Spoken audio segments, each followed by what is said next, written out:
Assalamualaikum warahmatullahi wabarakatuh. Selamat siang mama-mama semua. Tetap semangatnya pagi ya Ma, meskipun harinya sudah siang dan sudah melakukan segala aktivitas di hari ini. Sering-sering akhirnya muncul juga nih Mah ke permukaan. Biasanya yang terlihat hanya suaranya saja, sekarang akhirnya muncul penampakannya seperti ini Mah. Mudah-mudahan nggak kaget ya Mah. Oke Mas, sebelum saya sampaikan tentang ulasan saya di video yang kali ini, yaitu tentang mengapa sih memilih ikan gurami sebagai budidaya rumahannya gitu, atau sebagai usaha sampingannya. Sebelumnya saya ingin memperkenalkan terlebih dahulu. Nama saya Susiati Mas. Nama channel saya adalah Susiara Ala Rumahan. Kenapa saya memilih nama channel Susiara Ala Rumahan? Karena semuanya saya ingin menyampaikan tentang kegiatan saya yang ada di rumah. Baik itu kegiatan saya mengurus gurami, juga semuanya juga kegiatannya ada di rumah Mah. Jadi semuanya baru ala rumahan.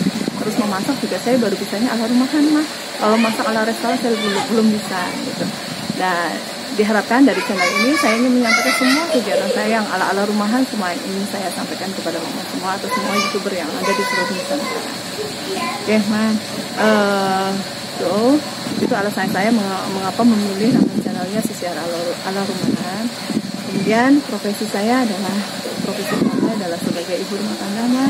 Tahu sendiri mama-mama yang ibu rumah tangga kesibukannya seperti apa, yang selalu disebutkan dengan kegiatan-kegiatan rumah, baik mengurus suami, mengurus anak-anak, kegiatan masak di rumah, semuanya hampir 24 jam itu semuanya dilakukan di rumah. Dan saya sangat menyenangi kegiatan saya yang di rumah. Dan ini kebetulan ada tambahan ini Mas, satu lagi yang sudah mungkin mama sudah tahu kegiatan saya tambahannya itu mengurus keramik. Dan yang kedua adalah profesi saya yang begitu sangat saya sayangi dan saya cintai, karena saya menyukainya. Profesi ini adalah saya kebetulan mengajar juga di SMP Negeri 2 Jamblang, tepatnya di Kabupaten Cirebon. Nanti kapan-kapan saya akan mengajak mama-mama semua untuk mengikuti kegiatan saya di sekolah. Oke Mah? Ya, yuk. Oke Mah, baik, pada video kali ini saya ingin memberi ulasan kenapa sih memilih ikan gurami sebagai ternaknya atau sebagai budidayanya yang dijadikan sebagai budidaya rumahannya. Ya, yang notabene banyak yang bilang kalau ikan gurami itu susah loh memeliharanya. Ikan gurami itu ribet loh memeliharanya. Ikan gurami itu butuh modal yang besar loh. Harus ada kolamnya, juga harus ada aerator dan segala macamnya. Nah, itu banyak sekali pertanyaan yang muncul yang ditujukan kepada saya via Japri Mah. Setelah kemarin saya menayangkan video saya upload videonya di YouTube, banyak teman-teman, kerabat gitu yang Japri harus gurami.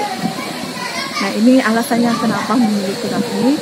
Yang pertama, seperti yang sudah saya sampaikan di video yang pernah saya upload ya, bahwa saya pertamanya dari unsur ketidaksengajaan atau iseng. Jadi saya juga memang awalnya juga tidak tertarik dan tidak berminat tentang gurami. Jadi awalnya dari ketidaksengajaan itu. Terus yang kedua dari unsur ketidaksengajaan ini, karena sudah trial 2 kali akhirnya berhasil. Kemudian ketika saya makan di rumah makan, dan kalau kita beli di pasar, beli ikan gurami itu, ikan segarnya itu ternyata nilai jualnya kok lebih tinggi dibandingkan dengan ikan yang lainnya gitu. Dibandingkan dengan ikan mas, ikan nila, ikan patin, ikan lele gitu. Ternyata ikan gurami itu nilai jualnya lebih tinggi. Jadi yang kedua itu kenapa sih saya memilih gurami. Terus yang ketiga, kenapa sih memilih gurami? Ternyata kita memelihara gurami atau budidaya gurami itu tidak perlu memerlukan lahan yang luas dan tidak juga memerlukan modal yang besar ya. Cukup di rumah atau di samping halaman rumah kita, kalau misalkan memang kita masih punya lahan kosong dan modalnya tidak terlalu banyak untuk membuat kolam terpal itu. Nanti saya akan paparkan pada video berikutnya tentang analisa modal dan lingkungan. Iya Mah, jadi terus tonton video saya. Terus yang keempat, kenapa saya memilih? Ternyata yang notabene orang bilang rasanya memelihara gurami itu susah, ribet, harus butuh teknik atau skill yang khusus, harus ada pelatihannya ini itu. Ternyata setelah saya alami sendiri, setelah saya melakukan trial, ternyata pemeliharaan gurami itu sangat mudah. ini kita tahu terus Mbak. Ya, itu yang keempat. Kemudian yang kelima, kenapa saya memilih gurami? Ternyata gurami itu adalah ikan yang mau makan apa aja, nggak rewel. Kalau orang bilang sih orang nggak rewel makan. Jadi mau dimakan apa aja, mau dikasih makan apa aja, insya Allah dia mau makan. Gitu ya. Jadi ikan gurami itu benar-benar ikan yang istilahnya ikan yang berkelas, tapi dia hidupnya sederhana Mas, menurut saya. Hidupnya sederhana karena mau makan apa aja. Makan pelet dia pasti suka. Terus makan dedaunan dia mau. Dari pakan alami saja yang ada di kolamnya dia mau. Gak dikasih makan juga dia nggak dikasih makan. Pengalaman saya, gak dikasih makan 1 minggu tuh nggak apa-apa, nggak ada yang mati, tetap bertahan. Yang penting rumahnya atau kolamnya nyaman aja. Itu ya yang kelima mengapa saya memilih gurami. Terus yang keenam, kenapa sih saya memilih gurami? Karena ternyata ikan gurami itu nilai gizinya lebih tinggi dan rasa dagingnya lebih enak.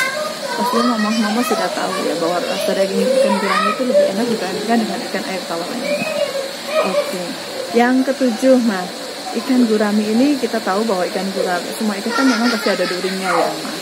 Tetapi ikan gurami itu durinya hanya ya duri utamanya aja. Jadi ketika makan, kalau kita nyelapin anak-anak kita ya, anak-anak kecil gitu, mereka juga enjoy makannya, itu nggak takut ketelan durinya, atau misalkan nggak ada duri-duri kecilnya. Seperti mohon maaf nih, kalau misalkan ada ikan mas itu memang dagingnya juga enak, cuma kan ada duri-duri kecilnya, jadi yang bikin kita ribet gitu makannya itu kan yang dia karena duri-duri kecilnya itu. Jadi kalau ikan gurami itu ya aman gitu kalau misalkan disuapin ke anak-anak. Terus yang kenapa sih saya memilih ikan gurami? Ternyata secara estetika oke kok gitu, enak dilihat. Itu lihat di belakang saya, ini semuanya enak dilihat, nyaman dipandang, terus tidak kotor Mas, tidak mengotori halaman, kemudian tidak bau lagi Mas. Jadi kalau kita beternak lain, misalkan kita beternak ayam gitu, kadang kita harus nyari-nyari ayamnya kemana gitu, pas maghrib harus nyandangin dulu ayamnya, aduh ayamnya nyari-nyari dulu. Kalau ini enggak, kita duduk manis aja gitu, kita hanya sesekali kita ngasih pakan gitu, itu juga pagi dan sore saja, sudah selebihnya kita duduk manis. Nah itu ya. Terus yang ke-9, kalau kita pelihara ayam, kita pelihara kambing gitu ya, biasanya kalau nggak dikasih makan kan suka bersuara tuh Mas, suka berisik. Kalau ikan gurami enggak, aja, santai aja, nggak dikasih makan 1 minggu juga diem. Terus kalau misalkan tuannya nggak punya duit, diem, nggak punya duit maksudnya buat beli pakannya gitu, dia diem aja ya. Jadi tidak berisik Mas, jadi ya enak lah gitu, nyaman, tidak mengganggu kanan kiri tetangga kita kalau misalkan kita memeliharanya gitu. Itu yang ke-9. Dan yang terakhir nih Mas, yang ke-10, ternyata setelah saya hitung, setelah dari pengalaman saya nih, setelah panen gitu ya, setelah beberapa kali panen, ternyata nilai profitnya itu wow, menggiurkan sekali gitu.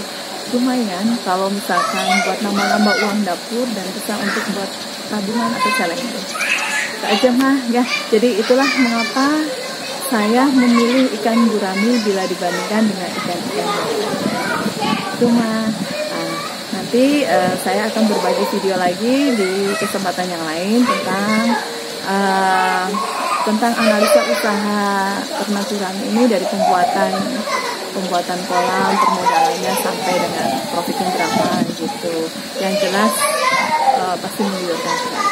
Mungkin itu aja mah, mudah-mudahan alasan ini bisa menginspirasi mama-mama yang di rumah yang punya lahan cukup untuk bisa dibuat kolam ya, minimal meskipun tidak untuk dibuat komersil, minimal untuk konsumsi sendiri mah.